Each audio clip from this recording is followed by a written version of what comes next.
हाँ तो let's start है ना। इसमें हम लोग अब डिस्कस करने वाले मैथ्स के सीएफक्यूज स्टार्ट करेंगे है ना। सबसे पहले हम लोग स्टार्ट करते हैं एमसीक्यूज से है ना, फिर धीरे धीरे करके आगे बढ़ेंगे। तो इसमें एक और चीज मैं बता देता हूँ, कंस्ट्रक्शंस वाले क्वेश्चंस अगेन मैं, क्योंकि जो भी ग्राफ वाले क्वेश्चंस होंगे या कंस्ट्रक्शन वाले क्वेश्चंस होंगे वो मैं बोर्ड पे नहीं करवाऊंगा। इन केस किसी को दिक्कत हो है ना, कि मतलब उन क्वेश्चंस को करने में दिक्कत आ रही हो, तो प्लीज कमेंट सेक्शन में मुझे बता देना, मैं वो क्वेश्चंस डिस्कस कर दूंगा है ना। तो ओवरऑल सीएफक्यूज में मैं उनके अलावा सारे क्वेश्चंस अपनी तरफ से डिस्कस करने का कोशिश करूंगा, ठीक है। अब बढ़ते हैं अपने फर्स्ट क्वेश्चन पे। तो हमारा फर्स्ट क्वेश्चन है, क्या कहता है कि a retailer buys an article at its listed price from a wholesaler. अच्छा, एक होलसेलर है और रिटेलर ने खरीद लिया, ठीक है। फिर क्या बोला, and sells it to a consumer in the same state में, यानी कि सीजीएसटी एसजीएसटी वाली बात है, आईजीएसटी वाली बात नहीं है। After marking up the price by 20%, the list price of the article is rupees 200, sorry, rupees 2500, 2500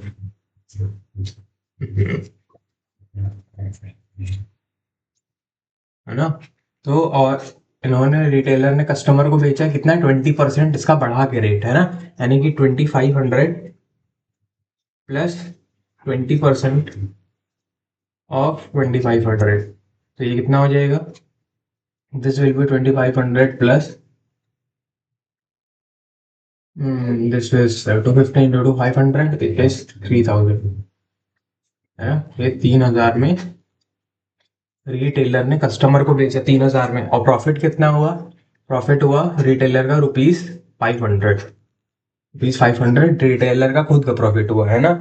और क्या बोला है कि the list price of the article is 2500 and the GST is 12%, GST 12% है।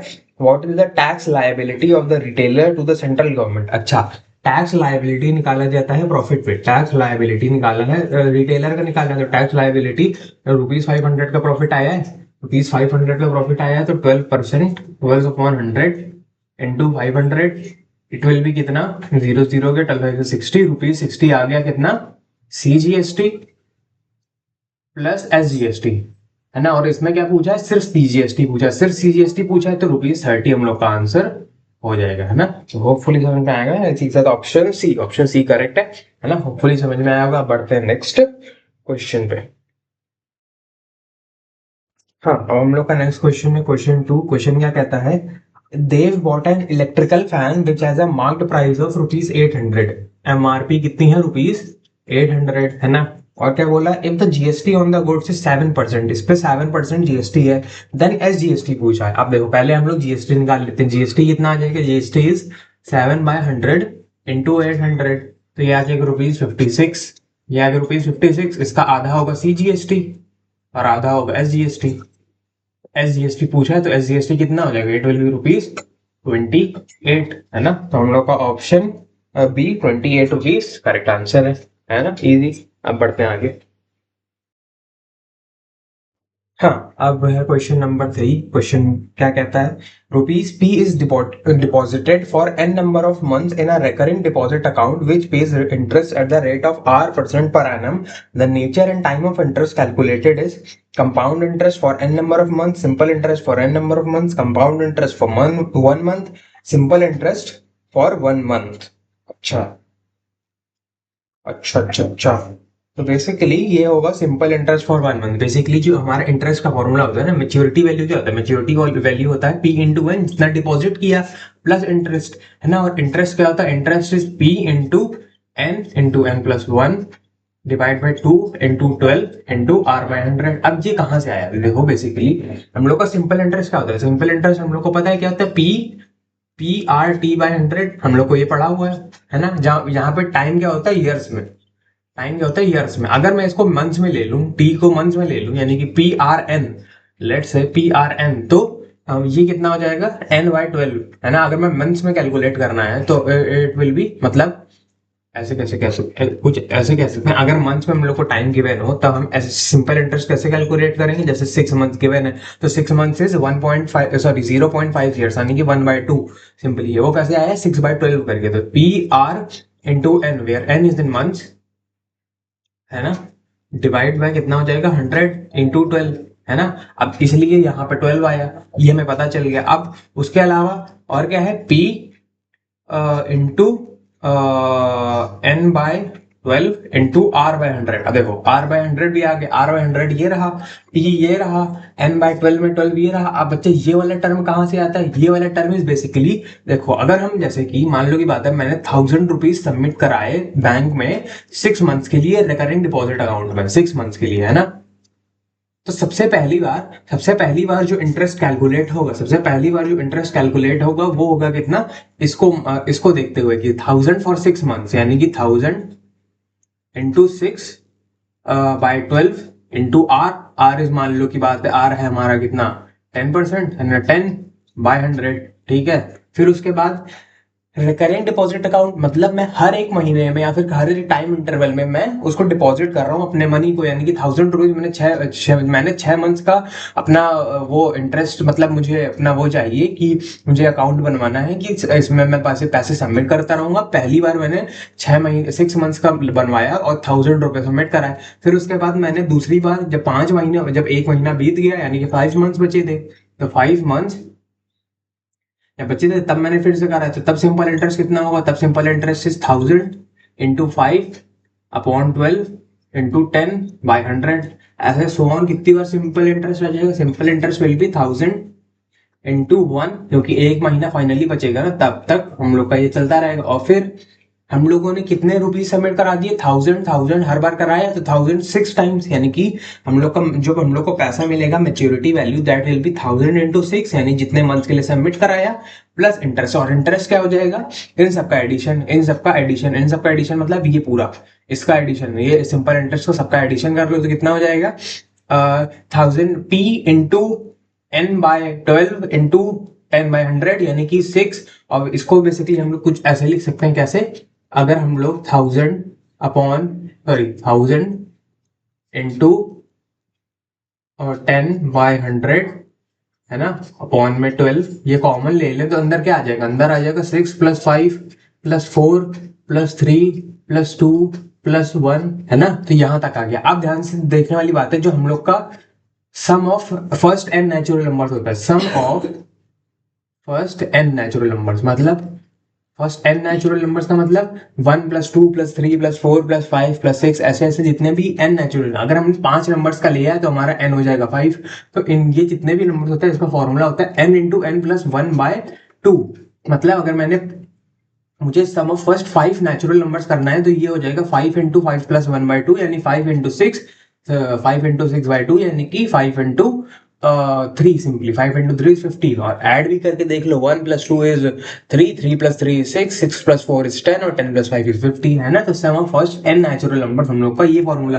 तो वहीं से ये वाली बात आती है कि ये बेसिकली हम हर एक बार में एक वो करते जा रहे हैं, क्या करते जा रहे हैं कि हम लोग ऐड करते जा रहे हैं 6 मंथ्स, 5 मंथ्स, फिर 4 मंथ्स, है ना। तो ओवरऑल कुछ इस तरीके से 1000 × 6 हम लोग का p × n बन गया। और इंटरेस्ट कितना आ जाएगा, इंटरेस्ट विल बी 1000 इंटू जितना भी मंथ्स के लिए रखा, यानी कि 6 मंथ्स के लिए रखा, 6 × 7, है ना, क्योंकि n × n+1/2 इंटू 12, है ना, इंटू 10,000 नहीं 100, 10/100, कुछ इस तरीके से ये होता है। तो यहाँ पर हर एक मंथ के लिए सिंपल इंटरेस्ट कैलकुलेट किया जा रहा है, यानी कि हर एक अलग अलग मंथ के लिए सिंपल इंटरेस्ट कैलकुलेट होता है। इसका मतलब एन नंबर ऑफ मंथ्स के लिए एक बार में सिंपल इंटरेस्ट नहीं कैलकुलेट होता है, जैसे यहाँ पर सिंपल इंटरेस्ट नॉर्मली कैलकुलेट होता था ना, PR × T/100, तो एक बार में जितना इंटरेस्ट आ गया, नहीं, इसमें हर एक महीने में अलग अलग इंटरेस्ट कैलकुलेट होता है, उसको ऐड किया जाता है एंड देन फाइनली हम लोग को कुछ इस हिसाब से 6 मंथ बाद हम लोग को इतना पैसा जो हम लोगों ने सबमिट करा है वो मिलेगा, और उसके बाद इंटरेस्ट भी इतना मिलेगा, है ना। तो कुछ इस हिसाब से हर एक महीने के लिए अलग अलग इंटरेस्ट रहता है। इस वजह से simple interest for 1 month each हम लोगों को उधर आंसर होगा सम ऑफ, मतलब क्या वो simple interest for n number of months is wrong, है ना। एक बार में n नंबर ऑफ मंथ्स के लिए नहीं कराते हैं, अलग अलग हर एक महीने के लिए अलग अलग इंटरेस्ट, ठीक है। होपफुली समझ में आएगा, ठीक है। अब बढ़ते हैं आगे। हाँ, अब नेक्स्ट है क्वेश्चन नंबर 4, है ना। क्वेश्चन क्या कहता है, Anvesha intended to open a recurring deposit amount of ₹1000 per month for 1 year in a bank paying a 5% per annum, यानी कि प्रिंसिपल कितना है, ₹1000, है ना। एन कितना है, 1 ईयर मतलब 12 मंथ्स, 12 मंथ्स, है ना। और आर कितना है, रेट इज 5%, है ना। Recurring deposit account, the bank reduced the rate to 4% per annum. How much must Anvesha deposit monthly for 1 year so that her interest remains the same? अच्छा, बोला है कि इंटरेस्ट सेम रहना चाहिए। तो कितना मतलब उसको डिपॉजिट करना है, इसका मतलब ये पूछा है कि अगर पी कितना होगा जब एन 12 मंथ्स ही रहे, बट हमारा जो रेट है वो 4% है, एंड इंटरेस्ट दोनों में सेम आएगा, जो यहाँ पे इंटरेस्ट आएगा वहीं यहाँ पे इंटरेस्ट आए, तो कितना अमाउंट सबमिट करना चाहिए। तो एक काम करते हैं, यहाँ पे इंटरेस्ट निकाल लेते हैं। यहाँ पे इंटरेस्ट कितना आ जाएगा, पी इंटू यानी कि 1000 इंटू n 1, यानी कि 12 into 13 divide by 2 into 12 into 5/100, है ना। तो ये जीरो से ये दो जीरो गए, है ना। 12 से ये गया 5। तो इंटरेस्ट कितना आ गया, इंटरेस्ट आ गया हम लोग का 5 इंटू 5 इंटू 13, यानी कि 65 इंटू 5 सिंपली, है ना। 65 इंटू 5 इज कितना, 325 रुपीज। 325 इंटरेस्ट इधर आया, तो ₹325 इंटरेस्ट इधर भी रहना चाहिए, मतलब हम लोग इसको ऐसे लिख सकते हैं, 325 equals to P into 12 months, यानी कि 12 इंटू 13.2 इंटू 4/100, है ना। तो 12 से 12 गया, 2 से ये गया वरना 2, है ना। और उसके बाद क्या बन जाएगा, पी हो जाएगा कितना, पी की वैल्यू हो जाएगी 325 इंटू 100 डिवाइड बाय 13 इंटू 2, है ना। अब इसको कर लेते हैं डिवाइड 13 से, तो ये कितना हो जाएगा, दिस इज 13 इंटू 26, है ना। और बचेगा कितना, 5, है ना। तो 13 इंटू 25, और ये आ जाएगा कितना, ये 50। तो पी कितना आ जाएगा, 25 इंटू 5 इज 125, पी इज 1250, यानी कि अन्वेषा को ₹1250 अगर सबमिट करेगी तब जाके उसका इंटरेस्ट दोनों केस में सेम रहेगा, है ना। तो जब मतलब एक बार 5% अगर रहेगा तो उसको ₹1000 सबमिट करना रहेगा, तो इंटरेस्ट इतना आएगा, और इंटरेस्ट इतना तभी आएगा और इस वाले रेट पे जब वो ₹1250 हर मंथ पे सबमिट करेगी, है ना। तो होपफुली समझ में आया होगा। अब बढ़ते हैं आगे। हाँ, अब बढ़ते हैं अपने नेक्स्ट क्वेश्चन पे। क्वेश्चन है नंबर 5, है ना। क्वेश्चन क्या कहता है कि mister Das invest in ₹100 12% shares of company. अच्छा, यानी कि फेस वैल्यू कितनी है, ₹100, है ना। डिविडेंड का परसेंटेज कितना गिवन है, 12%, है ना। और क्या है, of company A available at ₹60 each, market value कितनी है, ₹60, है ना। अब नंबर ऑफ शेयर्स नहीं बताया, तो हम लोग मान लेते हैं नंबर ऑफ शेयर्स है 1, है ना। Number of shares equals to 1 per share, है ना। हम लोग पर शेयर, हर एक शेयर की बात कर रहे हैं यहाँ पर। और उसके बाद क्या गिवन है, mister Singh invest in ₹50 shares at dividend percent कितना है, 16%, है ना। ऑफ कंपनी भी available at ₹40 each, ₹40 each. Use this information to state which of the following statements is true. Now, rate of return for Mr. Das is 12%. Rate of return for Mr. Singh is 10%. Both Mr.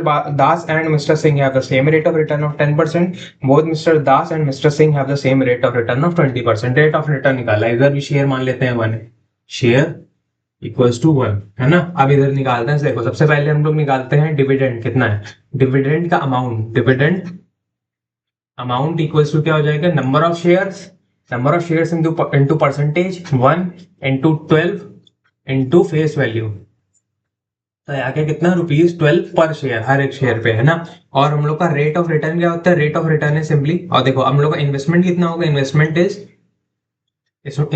Equals to number of shares into market value, है ना। तो ये हो जाएगा ₹40, है ना। अब हम अगर पूछे कि रेट ऑफ रिटर्न कितना है, रेट ऑफ रिटर्न, तो that will be dividend amount upon investment, यानी कि ₹12 अपॉन ₹40 इंटू 100। तो ये कितना आ जाएगा, 1200/40, या फिर ऐसे कर लो, है ना। तो ये 3 टाइम्स, तो 30 आ गया। नो, ये तो ऑप्शन में भी नहीं है, एक सेकंड, और 60 है ना, सॉरी, 40 उधर है हमेशा, 60, है ना। तो अब ये आ जाएगा 2 इधर, है ना। तो ये आ जाएगा क्या 20% रेट ऑफ रिटर्न आ गया इनका। अब इनका निकाल लेते हैं। इनका डिविडेंड अमाउंट कितना है, dividend amount equals to 1 into 16/100 into 50 equals to rupees 8, है ना। और फिर क्या बोला है, इन्वेस्टमेंट कितनी हो जाएगी, investment equals to number of shares यानी कि 1 into market value 40 equals to ₹40, है ना। और फिर उसके बाद अगर हम लोग रेट ऑफ रिटर्न निकालेंगे R%, तो it will B dividend amount यानी कि ₹8/40 into 100 इक्वल्स टू ये भी आ जाएगा 20%, है ना। तो दोनों का 20% आ रहा है रेट ऑफ रिटर्न, यानी कि option D, both mister Das and mister Singh have the same rate of return of 20%, ये वाला सही होगा। ठीक है, बढ़ते आगे। हाँ, अब नेक्स्ट क्वेश्चन है क्वेश्चन 6। क्वेश्चन क्या कहता है कि Amit invested a certain some of money in ₹100 shares, यानी कि फेस वैल्यू कितनी है, ₹100, है ना। पेइंग 7.5% डिविडेंड, डिविडेंड परसेंट कितना है, 7.5%, है ना। The rate of return on is investment is 10%, rate of return कितना है, 10%, है ना। The money invested by Amit to purchase 10 shares is, investment पूछा है, इन्वेस्टमेंट पूछा है कितना होगा, और नंबर ऑफ शेयर बताया हुआ है कि नंबर ऑफ शेयर्स हैं 10। अच्छा, आप सबसे पहले हम लोग क्या निकाल लेते हैं, डिविडेंड अमाउंट निकाल लेते हैं। डिविडेंड अमाउंट इक्वल्स टू कितना आ जाएगा, dividend amount equals to number of shares 10 into 10 into क्या, दिस 7.5 डिवाइड बाय 100 इंटू 100, है ना, यानी कि फेस वैल्यू। तो ये जाएगा कितना बन जाएगा, 7.5 इंटू 10 इज ₹75, ये आ गया। उसके बाद रेट ऑफ रिटर्न क्या होता है, रेट ऑफ रिटर्न होता है डिविडेंड अमाउंट यानी कि ₹75 अपॉन इन्वेस्टमेंट, है ना, इन्वेस्टमेंट इंटू 100, है ना। और ये कितना है, 10%, है ना, यानी कि 10 इक्वल्स टू 75 अपॉन इन्वेस्टमेंट, है ना, इंटू 100। तो ये आ जाएगा, इन्वेस्टमेंट कितनी आ जाएगी, इन्वेस्टमेंट आ जाएगी सिंपली, इन्वेस्टमेंट इक्वल्स टू ये से ये गया और आ जाएगा कितना, ₹750, ₹750 आ गया हम लोग की क्या, इन्वेस्टमेंट, है ना। तो 6 का ऑप्शन बी करेक्ट हो जाएगा और इसका आंसर होगा बी, 750 इसका वो आ जाएगा ना क्या, इन्वेस्टमेंट, है ना। तो होपफुली समझ में आया होगा। ठीक है, हम बढ़ते हैं आगे। हाँ, अब हम लोग का नेक्स्ट क्वेश्चन, क्वेश्चन 7 क्या कहता है कि -3 ये and -4x+5 and x belongs to whole number. अच्छा, सोल्यूशन सेट पूछा है, तो पता कर लेते हैं कैसे। देखो, इसको इधर ले आओ तो ये बन जाएगा क्या, 4x, ना, लेस देन इक्वल टू 3+5, है ना, यानी कि 4x less than equal to 8, x less than equal to 2, है ना, 4 और 2। तो ये कितना आ जाएगा, और होल नंबर है x, होल नंबर यानी कि 0 से स्टार्टिंग, और 0 से कहां तक, 1 और 2, क्योंकि इक्वल टू 2 है ना, तो 0 1 2 हम लोग का सॉल्यूशन सेट है, यानी कि ऑप्शन सी करेक्ट है। ऑप्शन सी हम लोग का आंसर हो जाएगा, है ना। अब बढ़ते हैं आगे। हाँ, नेक्स्ट क्वेश्चन है क्वेश्चन नंबर 8। क्या गिवन है कि -4x is greater than 8y, then x is greater than 2y। अच्छा, सिंपली इसको, इसमें क्या करो, अगर मैं 4 से डिवाइड कर दूं तो -x आ जाएगा, x के पहले माइनस नहीं है तो y के आगे माइनस, है ना। तो x is greater than 2y, है ना, पहले मैंने 4 से डिवाइड कर दिया दोनों को। अब मैंने x, अगर मैं माइनस साइन से मल्टीप्लाई करूंगा तो साइन ये इनइक्वालिटी का साइन बदल जाएगा, तो it will B -2y, x is less than -2y, है ना। तो ऑप्शन सी हम लोग का करेक्ट हो जाएगा, है ना, कुछ इस तरीके से। ठीक है, हम बढ़ते हैं आगे। हाँ, अब बोला है क्वेश्चन नंबर 9। क्वेश्चन क्या कहता है, द वैल्यू या फिर values of k for which the quadratic equation 2x² minus kx plus k equals to 0 has equal roots. Equal roots कब आते हैं, जब b स्क्वायर या फिर डिस्क्रिमिनेंट 0 होता है, b square minus 4ac equals to 0। अच्छा, यानी b स्क्वायर कितना है, माइनस k का square minus 4 into a is 2, और c कितना है, k इक्वल्स टू 0, यानी कि k square -4 × 2 = 8k equals to 0, यानी कि k कॉमन ले लूं, k -8 इक्वल्स टू 0, यानी कि k इक्वल्स टू 0 और k इक्वल्स टू 8, है ना, दो वैल्यूज आ रही हैं k की, या तो 0 या तो 8। इन दोनों केसेस पे हम लोग का क्या आ जाएगा, रूट्स इक्वल आएंगे, है ना। यस, तो 9 का है ऑप्शन डी, 9 का ऑप्शन डी 0,8 करेक्ट है। ठीक है, अब बढ़ते हैं आगे। हाँ, अब है क्वेश्चन नंबर 10। क्वेश्चन क्या कहता है कि if x equals to -2 is one of the solutions of the quadratic equation x square plus 3a minus x equals to 0, then the value of a is, a की value पूछी तो -2 इसमें put कर दो, -2 का square plus 3a minus of -2 equals to 0, -2 का square is 4 plus 3a plus 2 equals to 0, यानी कि 3a equals to 3a equals to 4 plus 2 is 6, और इस साइड जाएगा तो -6, है ना। और a कितना आ जाएगा, a आ जाएगा -3, a की वैल्यू आ गई -3। ओए ओए, नहीं नहीं नहीं, कुछ गड़बड़ है। x equals to -2 is one of the solutions of the quadratic equation x square plus 3a minus x equals to 0, then the value of a is -2 का square plus 3a minus of -2, -2 का square is 4 plus 3a minus of -2 is +2, right. 4 plus 2 is 6। कुछ गड़बड़ है, एक second. हाँ, गड़बड़ तो है भाई, मैंने 6 को 3 से डिवाइड करके 3 लिख दिया, तो a इक्वल्स टू -2 आ जाएगा, सॉरी, है ना। तो ऑप्शन बी करेक्ट है ना, option B a equals to -2 correct है ना। बढ़ते हैं आगे। हाँ, अब नेक्स्ट है क्वेश्चन 11। क्वेश्चन क्या कहता है, in solving a quadratic equation one of the values of the variable x is क्या, 233.356, the solution rounded to two significant figures. Two significant figures यानी कि एक दो सिग्निफिकेंट फिगर्स होने चाहिए, बाकी सब कुछ नहीं होने चाहिए। तो क्या हम लोग इसको देख के इसको राउंड ऑफ कर देते हैं, 230, है ना। ये हम लोग का टू सिग्निफिकेंट फिगर्स, इसको सिग्निफिकेंट फिगर्स में काउंट नहीं करते हैं, तो 1 2 ये आ जाएगा हम लोग का, यानी कि ऑप्शन डी करेक्ट है ना। 230 हम लोग का इसका आंसर हो जाएगा टू सिग्निफिकेंट फिगर्स के लिए। ठीक है, अब बढ़ते हैं आगे। हाँ, अब नेक्स्ट है क्वेश्चन नंबर 12। क्वेश्चन क्या कहता है कि in the adjoining diagram, diagram, अच्छा ऊपर दे दिया डायग्राम, डायग्राम इन्होंने ऊपर बना दिया, है ना, ये वाला, ये है ए बी 90 डिग्री, सी, है ना, ये है एक्स, ये है वाई, है ना।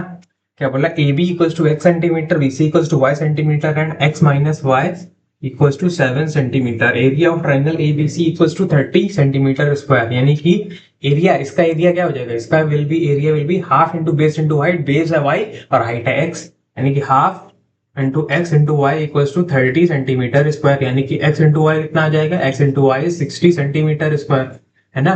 तो ये आ गया एक्स इंटू वाई। अब एक काम करो, एक्स माइनस वाई का होल स्क्वायर कर दो, एक्स माइनस वाई का होल स्क्वायर कर दो, तो क्या हो जाएगा, equals to, it will be x square plus y square minus 2xy, है ना। ये आ गया एक्स माइनस वाई, तो एक्स माइनस वाई इज 7 का स्क्वायर, 7 का square is 49, 49 equals to x square plus y square minus 2 x y मतलब 60, है ना। तो x square plus y square की वैल्यू क्या आ जाएगी, x square plus y square equals to 2 into 60, यानी कि 120, और 120 प्लस 49, 120 प्लस 49 इज 169, है ना।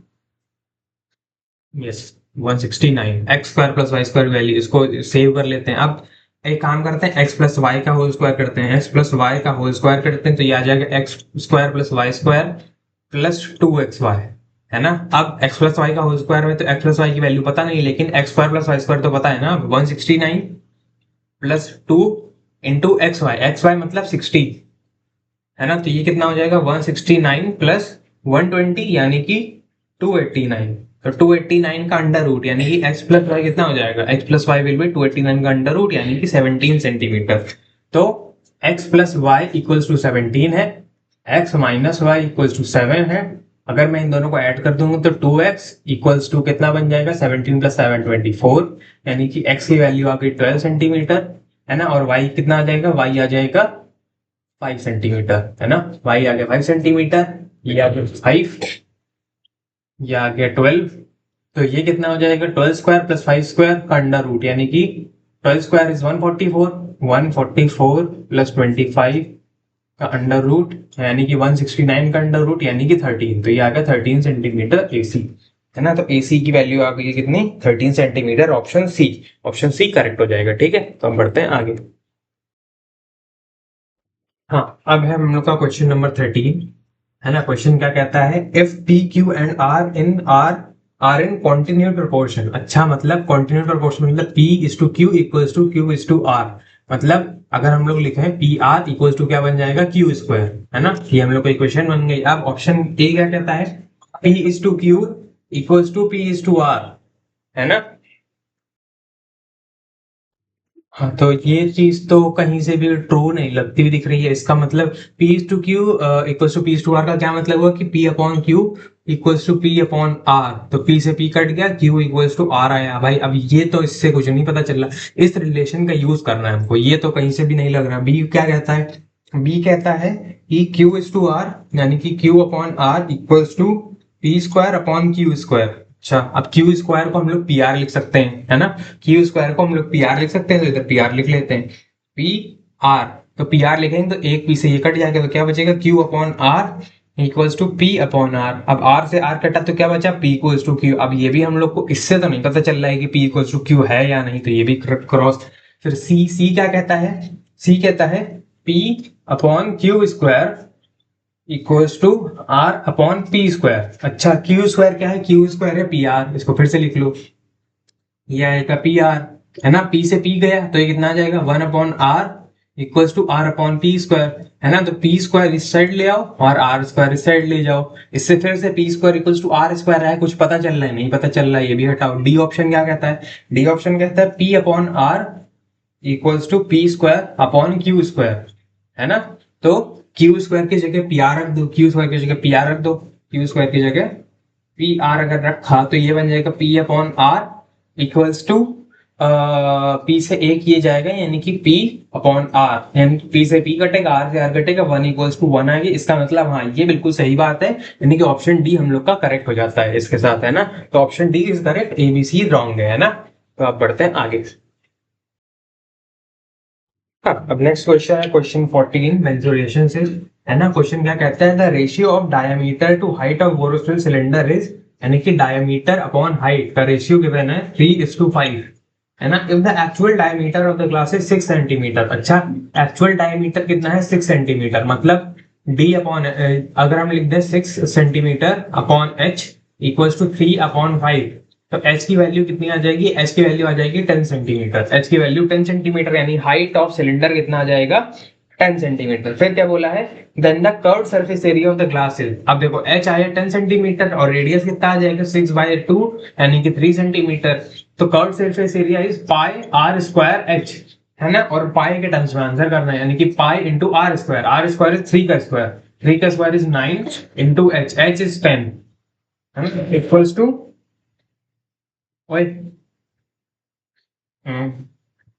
फिर से कुछ गड़बड़ हो रही है, 95 9 curve surface, sorry pi are square h नहीं, sorry 2 pi r h, curve surface area पूछा है ना, 2 पाई आर एच। तो 2 पाई आर कितना है 3 और एच कितना है 10, है ना। तो 3 2 6, 6 इंटू 10 60 पाई, 60 पाई आ गया हम लोग का आंसर, यानी कि ऑप्शन बी हम लोग का 60 पाई करेक्ट है। ठीक है, हम बढ़ते हैं आगे। हाँ, अब नेक्स्ट क्वेश्चन है क्वेश्चन नंबर 15, है ना। क्वेश्चन क्या कहता है कि if the polynomial 2x cube F X मान लेते हैं, F X equals to 2x cube plus 3x square minus 2x minus 3 is completely divisible by 2x plus a and the quotient is equal to x square minus 1, then one of the values of a is, basically fx को ऐसे लिख दिया है, fx को ऐसे लिख दिया है 2x plus a into x square minus 1, यानी कि ये वाला जो टर्म है चाहे इससे डिवाइड करो चाहे इससे डिवाइड करो। बोला क्या है कि इससे डिवाइड करेंगे तो क्वेश्चन टी आ रहा है, तो अगर इससे डिवाइड करेंगे तो क्वेश्चन टी आएगा सिंपली, तो इससे डिवाइड कर लेते हैं, है ना।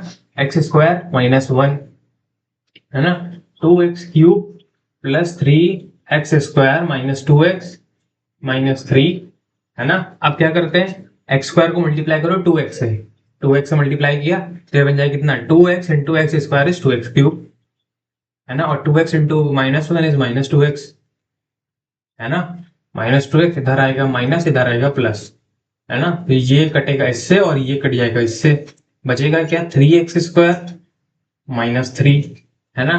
अब इसके लिए 3x² है ना, 3x² -3, इसमें हम लोग क्या कर देंगे 3 से मल्टीप्लाई कर दो, +3 से मल्टीप्लाई करेंगे तो 3x² -3 आ जाएगा, इधर माइनस इधर प्लस, है ना, तो बचेगा कितना 0, है ना, ये भी कट गया सब, है ना। तो हम लोग का 2x+3 आ रहा है, यानी कि 2x+a को हम लोग अगर कंपेयर करें 2x+3 से, तो a की वैल्यू क्या आ रही है, a की वैल्यू आ रही है 3 सिंपली, है ना, यानी कि ऑप्शन डी 3 हम लोग का, ऑप्शन डी में जो 3 लिखा है वो सही आंसर है। बढ़ते हैं आगे।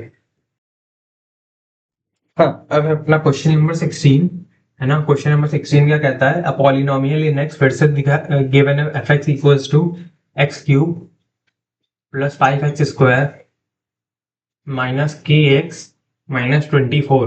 Which of the following is the factor of the given polynomial so that the value of k is 2? k की वैल्यू 2 आनी चाहिए, k की वैल्यू 2 लिख देते हैं। चलो अब क्या करते हैं, x+2 x-3 x+4 x-4 इनको रख के देखते हैं। सबसे पहले x बराबर -2 रखते हैं, x बराबर -2, तो f ऑफ -2 इक्वल्स टू -2 का क्यूब प्लस 5 -2 का स्क्वायर -2 इंटू -2 -24, है ना, तो ये कितना आ जाएगा, -2 का क्यूब इज -8 प्लस 5 इंटू -2 का स्क्वायर इज 4, 4 इंटू 5 इज 20, है ना, -2 इंटू -2 इज +4 और -24, है ना, तो ये कितना हो जाएगा 20 प्लस 4 इज 24 -24, ये आ गया -8 आया, यानी कि ये तो फैक्टर नहीं है, क्योंकि 0 आता तब फैक्टर होता, यानी कि ये तो नहीं है। अब क्या करते हैं, अब है दूसरा x-3, f(3) रख के देखते हैं, f(3) रखेंगे तो 3 का क्यूब प्लस 5 इंटू 3 का स्क्वायर -2 इंटू 3 -24, तो ये आ जाएगा 27 प्लस 5 इंटू 3 का स्क्वायर, 3 का square is 9, 9 into 5 is 45, -2 into 3 is 6 -24 equals to 45 plus 27 is कितना 32 प्लस 20 52, 52 माइनस 6, 52 minus 6 is 46, और 46 minus 4 is 42 minus 20 22, यानी कि ये 22 है, ये भी 0 नहीं है, तो f ये भी फैक्टर नहीं है। फिर उसके बाद f ऑफ क्या है +4, यानी कि f ऑफ -4 रख के देखते हैं, -4 का क्यूब प्लस 5 इंटू -4 का स्क्वायर -2 इंटू -4 -24, है ना, तो -4 का क्यूब इज -64 प्लस -4 का स्क्वायर 16, 16 5 जा 80, -2 इंटू -4 यानी कि 4 2 जा 8 प्लस 8 और -24, ये कितना आ जाएगा 80 प्लस 8, ये आ जाएगा 88, और -64 -24 आ जाएगा कितना -88, है ना। अब ये हम लोग का 0 आ गया, यानी कि ये फैक्टर है, f बराबर -4 फैक्टर, यानी कि सिंपली x+4 हम लोग का फैक्टर है, इसका किसका, इस वाली पार्ट का, यानी कि option C x+4 is correct, है ना। अब बढ़ते हैं आगे। हाँ, अब नेक्स्ट क्वेश्चन है क्वेश्चन 17, क्या कहता है, मैट्रिक्स ए गिवन है ना, ए बी, और मैट्रिक्स बी गिवन है सी डी, है ना, ये क्या है 1 क्रॉस 2 की मैट्रिक्स, और ये क्या है 2 क्रॉस 1 की मैट्रिक्स। पूछा क्या है कि only matrix A B is possible, B A is possible, both are possible and A B equals to B A. अच्छा, अब देखो ए बी पॉसिबल होगा तब जब ए क्या है, ए है 1 क्रॉस 2 और बी क्या है 2 क्रॉस 1, यानी कि ये दोनों बराबर होने चाहिए, यही होना चाहिए ना कि ए का number of columns should be equal to number of rows of B, ये दोनों बराबर है। और हम लोग का जो प्रोडक्ट आएगा, प्रोडक्ट यानी कि मान लो सी आया, वो कितना आएगा, वो आएगा जो बच गया नंबर, यानी कि 1 और 1, यानी कि 1 क्रॉस 1, तो जो सी आएगा वो आएगा 1 क्रॉस 1। तो कैसे आएगा एक बार निकाल के भी देख लेते हैं, ए क्रॉस बी अगर निकालें करें तो A cross B equals to A B C D equals to कितना आएगा, A into C plus B D, A C plus B D, ये एक ही टर्म आएगी 1 क्रॉस 1, है ना, एक ही टर्म आई है सिर्फ, है ना, तो 1 क्रॉस 1 का मैट्रिक्स आ गया। अब बी क्रॉस ए का पूछा है, तो बी कितना है, बी है 2 क्रॉस 1 और ए क्या है 1 क्रॉस 2। अब ये और ये बराबर होने चाहिए, हाँ भाई बराबर है, यानी कि मैट्रिक्स का मल्टीप्लीकेशन पॉसिबल है। और क्या आएगा, प्रोडक्ट आएगा 2 क्रॉस 2 का, यानी कि इक्वल्स टू हम लोग लिखेंगे कैसे, ऐसे कैसे, ए बी, सॉरी नहीं नहीं नहीं ऐसे नहीं, अच्छा सी डी ए बी, है ना, इक्वल्स टू क्या आ जाएगा, 2 क्रॉस 2 का, यानी कि 4 एलिमेंट्स, 2 क्रॉस 2, तो सी ए यानी कि ए सी, और सी सी बी यानी कि बी सी, और डी ए यानी कि ए डी, और बी डी, है ना, ये 4 प्रोडक्ट्स आ जाएंगे कुछ इस तरीके से। अब ये दोनों बराबर हो ही नहीं सकते भाई, ये 1 क्रॉस 1 है, ये 2 क्रॉस 2 है, ये दोनों आपस में बराबर कभी हो ही नहीं सकते, है ना। इस वजह से option C, both matrices A B and B A are possible, ये लेकिन ये दोनों आपस में बराबर नहीं है, ये बात है, ठीक है। तो ये पॉसिबल है बट बराबर नहीं है ना। तो ऑप्शन सी करेक्ट है। बढ़ते हैं आगे। हाँ, बढ़ते हैं अपने नेक्स्ट क्वेश्चन पे। Question number 18। क्वेश्चन क्या कहता है कि ए गिवन है मैट्रिक्स, फिर से, है ना, 6 9 -4 के, है ना, और क्या बोला है, such that A square equals to 0 0 0 0, यानी कि ए स्क्वायर नल मैट्रिक्स है, तो के की वैल्यू बताओ। अच्छा, तो ए स्क्वायर करते हैं। ए स्क्वायर कितना होना चाहिए, ए स्क्वायर है 6 9 -4 के इंटू 6 9 -4 के, है ना, ये आएगा कितना, 6 इंटू 6 36, है ना, और 9 इंटू -4 इज -36, है ना। 6 इंटू 9 इज कितना, 6 इंटू 9 इज 54, सॉरी, है ना, और 9 इंटू के इज +9 के, है ना, +9 के, फिर -4 इंटू 6 इज -24, और के इंटू -4 इज -4 के, है ना, और फिर क्या आता है, -4 इंटू 9 इज -36, और k इंटू के इज के स्क्वायर, ठीक है। तो अब ये सब 0 के बराबर है ना, 36 माइनस 36 तो 0 है ही, सही बात है। अब ये सब भी 0 है, यानी कि क्या कहना है, क्या कहना है, के स्क्वायर -36 0 है। इसका मतलब हम लोग लिख सकते हैं k -6 इंटू के +6 इक्वल्स टू 0, यानी कि k की दो वैल्यूज आ रही है, -6 और k इक्वल्स टू +6। अब ध्यान से चेक करो कि ये भी 0 होने चाहिए, साथ ही साथ, है ना, कि 9k +54 इक्वल्स टू 0। अगर 9k +54 0 है, तो 9k इक्वल्स टू -54, तो k इक्वल्स टू -54/9, यानी कि -6, k बराबर -6, यानी कि k बराबर -6 ही लेंगे, +6 नहीं लेंगे।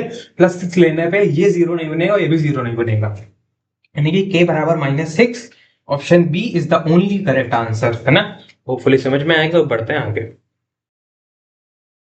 हाँ, नेक्स्ट क्वेश्चन है क्वेश्चन नंबर 19। क्वेश्चन क्या कहता है कि if the sum of n terms of an arithmetic progression Sn equals to n square -n, then the third term of the series is. अच्छा, तो एक काम करते हैं, S1 निकालते हैं। S1 कितना आएगा, S1 आएगा हम लोग का, अगर हम 1 यहाँ पुट कर दें तो 1 स्क्वायर, मतलब S1 basically sum of one number, मतलब 1 एलिमेंट, फर्स्ट टर्म तक सम, यानी कि फर्स्ट टर्म आ जाएगी सिंपली, यानी कि 1 स्क्वायर -1, तो इट विल बी 1 -1 यानी कि 0। Sum of two numbers will be 2 square -2, यानी कि 4 -2 इज 2। तो सम ऑफ 3 नंबर्स कितना आ जाएगा, सम ऑफ 3 नंबर्स इज 3 स्क्वायर -3, यानी कि 9 -3 इज, है ना। तो सिंपली 9 -3 इज कितना, 6।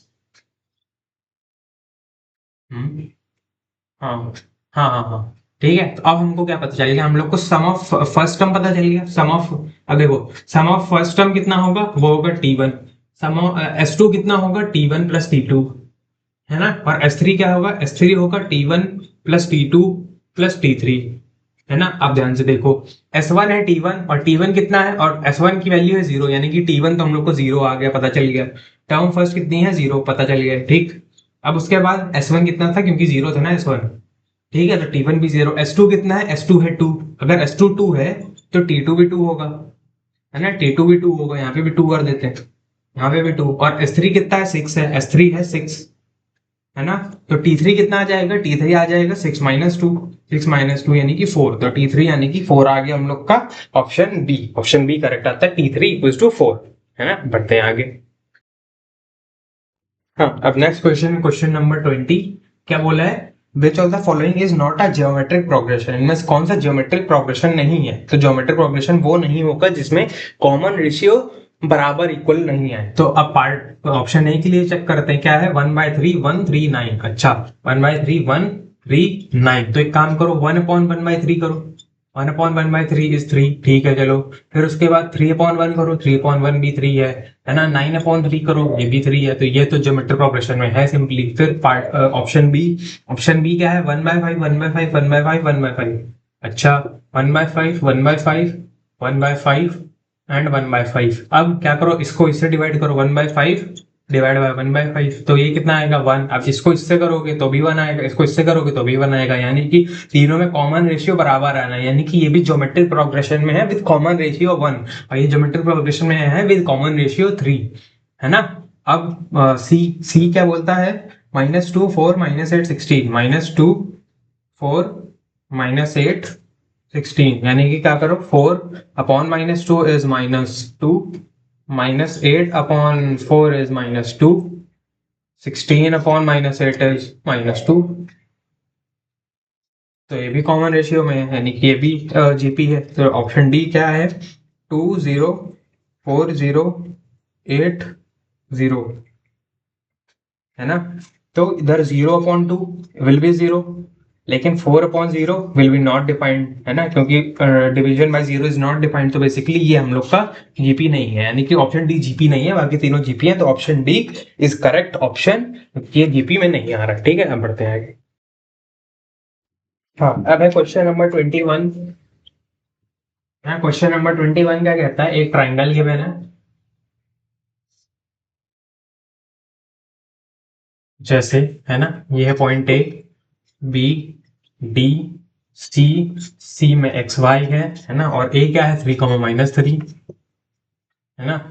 और क्या है, बी क्या है, बी है हम लोग का 2, -6, और डी है, डी पता करना है ना। और जी गिवन है, जी यानी सेंट्रॉइड कितना है, 5, -5। अब क्वेश्चन पढ़ते हैं क्या कहता है, in the adjoining diagram G is the centroid of triangle A B C, 3, -3, b 2, -6, c x, y and g 5, -5। The coordinates of point D, इसका पूछा है। तो मान लेते हैं इसके कोऑर्डिनेट्स है p, q, इसका कोऑर्डिनेट्स है p, q। अब देखो, सेंट्रॉइड की एक प्रॉपर्टी होती है कि वो जो ये वाली लाइन है ना, उसको डिवाइड करता है 2:1 में, यानी कि 2 होगा वर्टेक्स के साइड, 2 और 1 इधर, यानी कि यह सेक्शन फॉर्मूला हम लोग लगा सकते हैं कि ये है पॉइंट डी मान लो, है ना। ये पॉइंट ए 3, -3, ये है पॉइंट बी p, q, है ना। और कहीं ना कहीं g यहाँ पर होगा विद क्या 5, और ये होता है 2:1 में। अब तो हम लोग 5 को कैसे लिख सकते हैं, इसके 5 को, 5 = 1 × 3 प्लस 1 × 3 प्लस 2 × p अपॉन 2 + 1 3, है ना। तो 3 × 5 इज 15, 15 = 3 + 2p, तो 2p = 15 - 3 यानी कि 12, तो p आ जाएगा कितना 6, यानी कि ये तो आ गया 6। ठीक है, अब q निकालते हैं, तो q आ जाएगा कितना, देखो -5 को रखेंगे इक्वल्स टू कितना, 1 × -3 यानी कि -3, 2 × q प्लस 2q, है ना, अपॉन में, सॉरी इसके अपॉन में नहीं, इसके अपॉन में, है ना, 2 + 1 3, तो ये आ जाएगा 3 × -5 -15 इक्वल्स टू -3 प्लस 2q, है ना। तो 2q आ जाएगा, अब ये आ जाएगा कितना, -15 + 3, -15 + 3 इज -12 इक्वल्स टू 2q। तो q कितना आ जाएगा, q आ जाएगा सिंपली -12/2 यानी कि -6। तो q इधर आ गया, ये -6, यानी कि d के कोऑर्डिनेट्स आ गए 6, -6, यानी कि ऑप्शन सी हम लोग का करेक्ट है, 6, -6, है ना, ये करेक्ट आंसर है। ठीक है, हम बढ़ते हैं आगे। हाँ, अब अपना नेक्स्ट क्वेश्चन है, in the given diagram O is the origin, ये है O ओरिजिन, है ना, and P is the mid point of AB, P है मिड पॉइंट AB का। फिर द इक्वेशन ऑफ OP की इक्वेशन बतानी है। अब ध्यान से देखो, A है, A कहाँ पे लाई कर रहा है, A है इस वाला पॉइंट, ये वाला पॉइंट, यानी कि 4, 0, A है 4, 0, और B क्या है, B है कहाँ पे, 0 और 2 इसका, यानी कि 0, 2।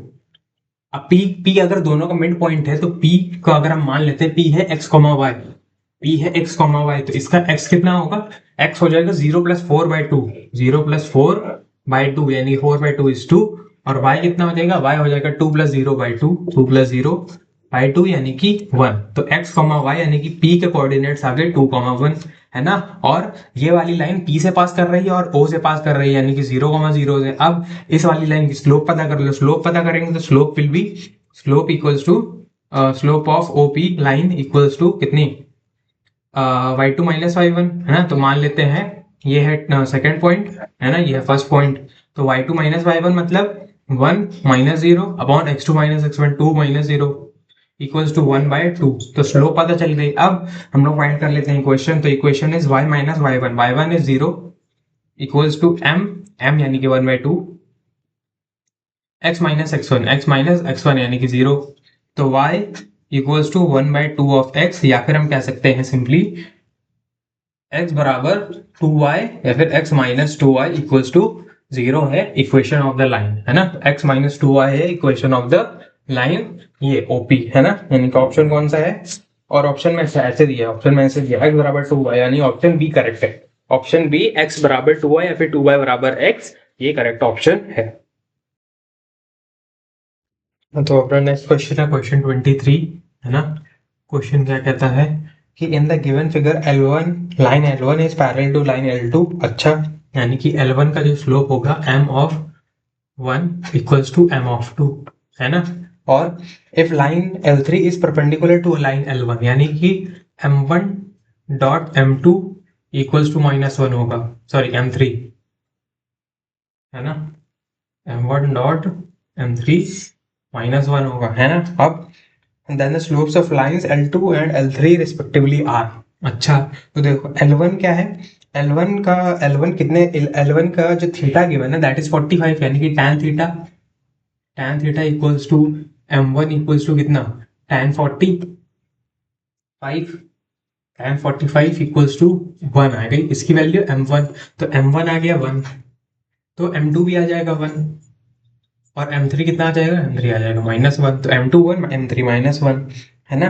तो ऑप्शन सी 1, -1 करेक्ट आंसर है इसका। ठीक है, हम बढ़ते हैं आगे। हाँ, नेक्स्ट है क्वेश्चन 24। क्वेश्चन क्या कहता है कि which of the following lines cut the positive X axis and the positive Y axis are equal distances from the origin. अच्छा, तो कौन सी इक्वल डिस्टेंसेस, जैसे सबसे पहले 3x + 3y इक्वल्स टू 6। अगर हम इसमें x को 0 पुट कर दें, x को 0 पुट करने का मतलब क्या हुआ कि हम लोग x एक्सिस पे बात कर रहे हैं ना, नहीं सॉरी, हम लोग y एक्सिस पे बात कर रहे हैं। x एक्सिस को अगर x को 0 पुट करेंगे, यानी कि y एक्सिस में बात कर रहे हैं, है ना। तो x को 0 पुट करा तो क्या आ जाएगा, 0 + 3y इक्वल्स टू 6। तो y की वैल्यू आ जाएगी कितनी, 6/3 यानी कि 2। तो हम लोग को कितना आ जाएगा, 0, तो y एक्सिस पे कितना आ जाएगा, 0, उतना कितना 2, है ना। और अगर y को 0 पुट कर देंगे, तो y को 0 पुट कर देंगे तो 3x + 0 इक्वल्स टू 6। तो x की वैल्यू 6/3 यानी कि 2। तो 2, 0।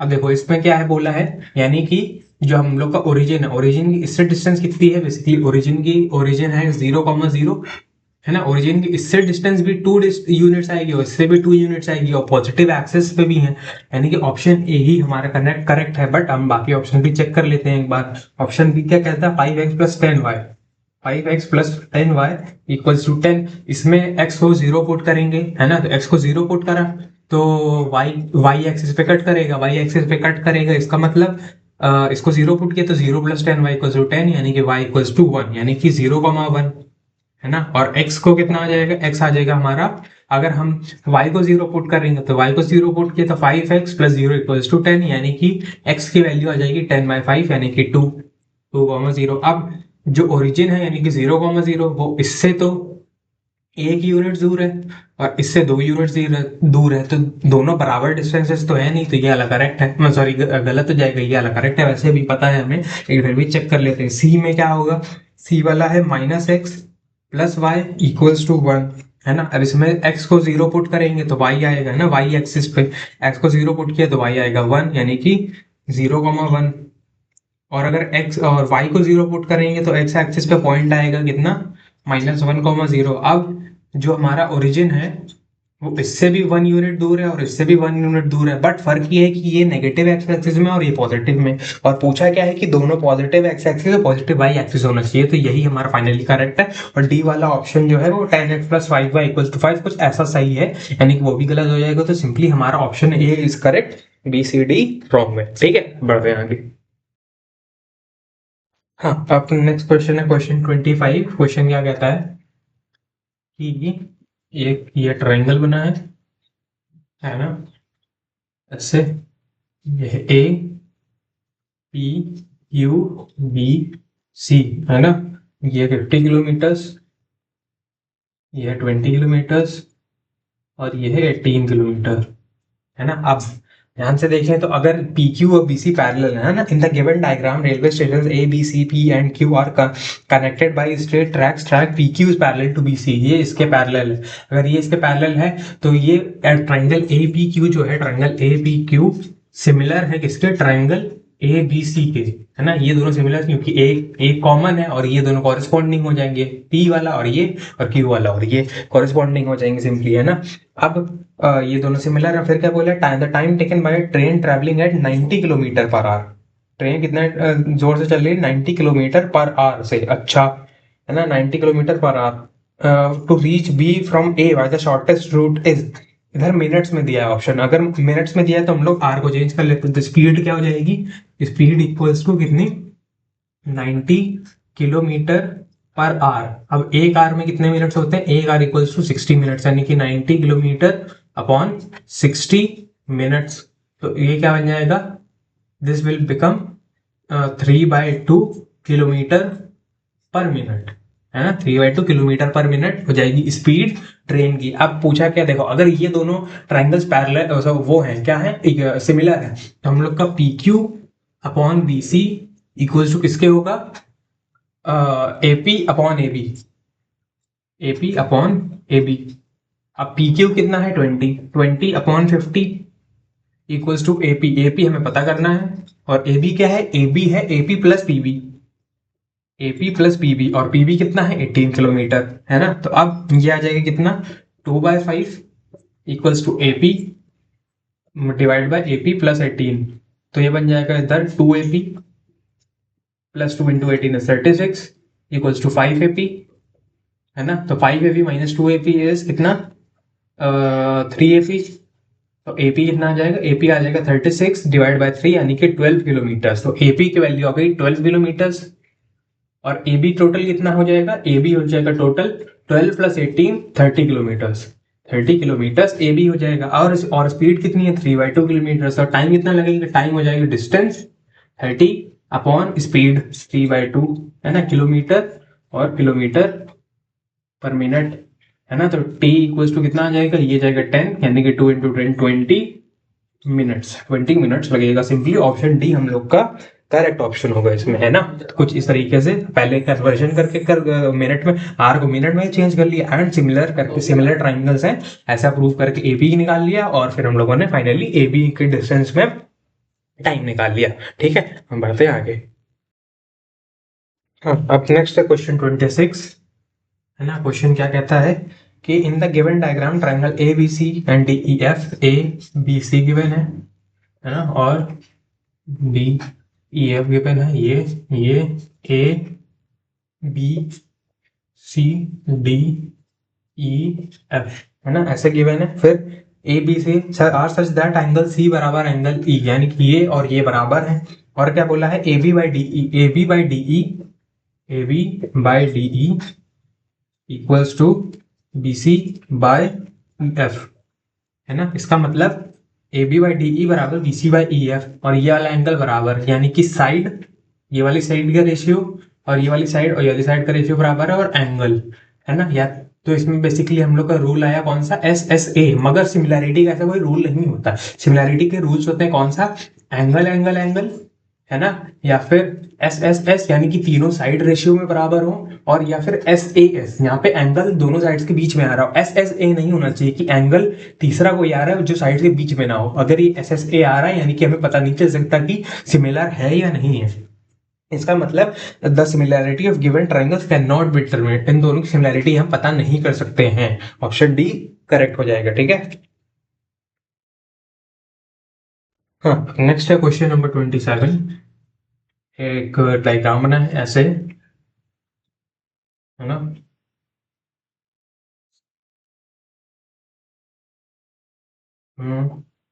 P S R T Q, P S R T Q, है ना, ये है। In the adjoining diagram S T is not parallel to P Q, the necessary and sufficient conditions for P Q R है ना, P Q R similar to क्या होना चाहिए, T S are, है ना। ये दोनों सिमिलर हो, इसकी कौन सी कंडीशंस होनी चाहिए। एक तो देखो कॉमन है क्या, कि जो हम लोग का आर वाला एंगल है वो दोनों के लिए कॉमन है, यानी कि टी एस आर में टी आर एस कॉमन है और पी पी आर क्यू भी कॉमन है, यानी कि एक एंगल तो कॉमन आ गया, यानी कि हमें एक एंगल और प्रूफ कर देना है कि वो बराबर है। क्यों? क्योंकि एक एंगल कॉमन आ गया, ठीक है, मतलब बराबर है। हम लोग लिखते हैं A P R Q equals to angle T R S, ये कॉमन है। अब एक एंगल हमने और प्रूफ कर दिया कि वो बराबर है, तो हमें पता चल जाएगा ट्राइंगल सिमिलर है। क्यों? एक एंगल और प्रूफ कर देंगे तो तीसरा एंगल ऑटोमेटिकली बराबर हो जाएगा, है ना। तो हम लोग को प्रूफ करना है कि जो या तो क्या होना चाहिए, ध्यान से देखो, P और T रिलेटेड है, Q और S रिलेटेड है, R और R रिलेटेड है इन दोनों ट्राइंगल्स में कुछ इस तरीके से। तो ऑप्शन ए क्या बोलता है, पी क्यू आर बराबर S T R, P Q R बराबर एस टी आर। देखो पी क्यू आर बराबर एस टी आर का मतलब कौन सा है, Q और T को बराबर बोलना है। Q और T कोई रिलेटेड है, Q और T नहीं रिलेटेड है, Q और S रिलेटेड है, इसलिए पहला ऑप्शन गलत, है ना। फिर बोलता है क्यू पी आर बराबर T S are, Q P R बराबर टी एस आर, यानी कि P और S वाले एंगल की बात हो रही है। तो P और S क्या रिलेटेड है, नहीं भाई, P और T रिलेटेड है, P और S नहीं रिलेटेड है ना। Q और S रिलेटेड है, P और T रिलेटेड है। फिर क्या बोलता है, पी क्यू आर बराबर T S are, P Q R बराबर टी एस आर, है ना, यानी कि पी क्यू आर बराबर टी एस आर, यानी कि Q और S की बात कर रहे हैं, तो Q और S, यस बिल्कुल करेक्ट, क्योंकि इसमें Q और S रिलेटेड है, इस वजह से option C angle P Q R बराबर एंगल टी एस आर। अगर ये कंडीशन और गिवन हो, ये कंडीशन और क्वेश्चन में गिवन हो, तो हम लोग प्रूव कर देंगे कि ये दोनों ट्राइंगल सिमिलर हैं, क्योंकि हम लोग को ये सीरियल वाइज चलता है, पी टी से रिलेटेड, क्यू एस से रिलेटेड, आर आर से रिलेटेड, कुछ इस तरीके से, है ना। हाँ, अपना नेक्स्ट क्वेश्चन है क्वेश्चन 28। क्वेश्चन क्या कहता है कि the scale factor of a picture and the actual height of Sonia is 20 centimetre upon 1.6 metre. तो इसको हम लोग चेंज कर लेते हैं सेम यूनिट में, है ना। तो सेम यूनिट क्या आ जाएगा, 20 into power -2 metre upon 1.6 metre, है ना।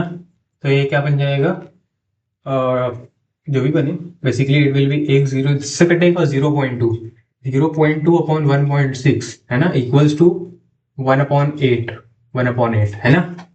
यानी कि जो पिक्चर में इसकी अगर साइज होगा 1, तो एक्चुअल में साइज होगा 8, सिंपली, है ना।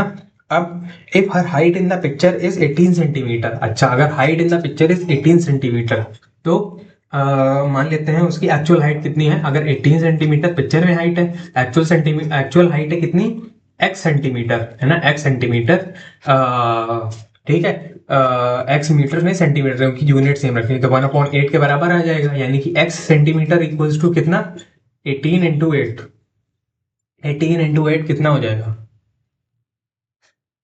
140, कितना, 144 सेंटीमीटर, है ना।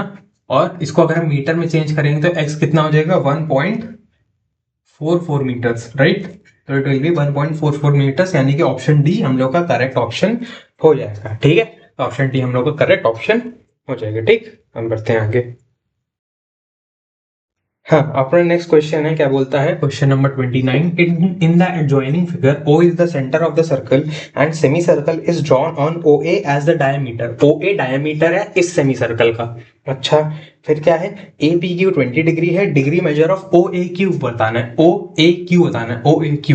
अब ध्यान से देखो, अगर OQP ये वाला एक सेमी सर्कल है, अगर ये सेमी सर्कल है, ये वाला है ना, OA इसका डायमीटर है, तो सिंपल सी बात है, तो ये क्या हो जाएगा, this will be the angle in the semi circle is right angle, यानी कि दिस विल बी 90 डिग्री। अब ध्यान से देखो, PAQ ट्रायंगल है, BAQ ट्रायंगल में अगर ये 90 है और ये 20 है, तो ये कितना हो जाएगा, ये हो जाएगा हम लोग का कितना, 180, मतलब 90 + 20 110, और 180 - 110 इज 70, यानी कि ये पूरा हो जाएगा 70, ये पूरा 70 हो गया। अब बात आती है, ध्यान से देखो, तो OP रेडियस है और OA भी रेडियस है ना, है ना। तो हम लोग का P भी रेडियस है, OA भी रेडियस है, इसका मतलब हम कह सकते हैं कि ये और ये साइड बराबर है, यानी कि आइसोसेलेस ट्रायंगल बनेगा। आइसोसेलेस ट्रायंगल में क्या होता है, अपोजिट साइड्स इक्वल होती हैं, जो साइड्स मतलब अपोजिट एंगल्स इक्वल होते हैं, यानी कि ये साइड के अपोजिट 20 डिग्री है, तो इस साइड के अपोजिट यहाँ भी ये 20 डिग्री होगा, ये होगा 20 डिग्री, और ये पूरा कितना था, पूरा था 70 डिग्री, पूरा था 70 और इतना 20, तो बाकी बचा कितना होगा 70 माइनस 20 यानी कि 50। तो बेसिकली ओ पी क्यू हम लोग का कितना आ गया, एंगल ओ ए क्यू, सॉरी ओ ए क्यू आ गया हम लोग का 50 डिग्री, है ना। तो ये हम लोग का ऑप्शन नंबर सी 50 डिग्रीज का है। हाँ, अब है अपने नेक्स्ट क्वेश्चन, क्वेश्चन नंबर 30, है ना। क्वेश्चन क्या कहता है, in the given diagram O is the centre of the circle and D is a tangent at B. इसमें डी ई टेंजेंट नहीं है, बेसिकली पी क्यू टेंजेंट है, वो भी ए पर, है ना। तो इसमें थोड़ा सा मिसमैनेज्ड वर्ड्स लिखे हैं, बट ठीक है कोई बात नहीं। इफ एंगल ए बी से equals to 50 degree then values of X Y and Z respectively are.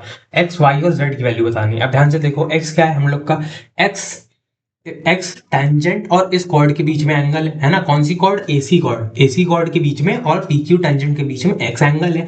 तो ये होगा एसी और कितना, एसी कितना एंगल बना रहा है यहाँ पे सर्कमफ्रेंस पे, एसी बना रहा है 50 डिग्री का। इसका मतलब अल्टरनेट सेगमेंट थ्योरम क्या कहती है कि कॉर्ड और टेंजेंट के बीच में जितना भी एंगल बनता है, यानी और फिर वही एंगल उतना ही बनता है अगर वही सेम कॉर्ड हमारे सर्कमफ्रेंस पे एंगल सबटेंड करती है, यानी कि x बराबर आ जाएगा 50 डिग्री।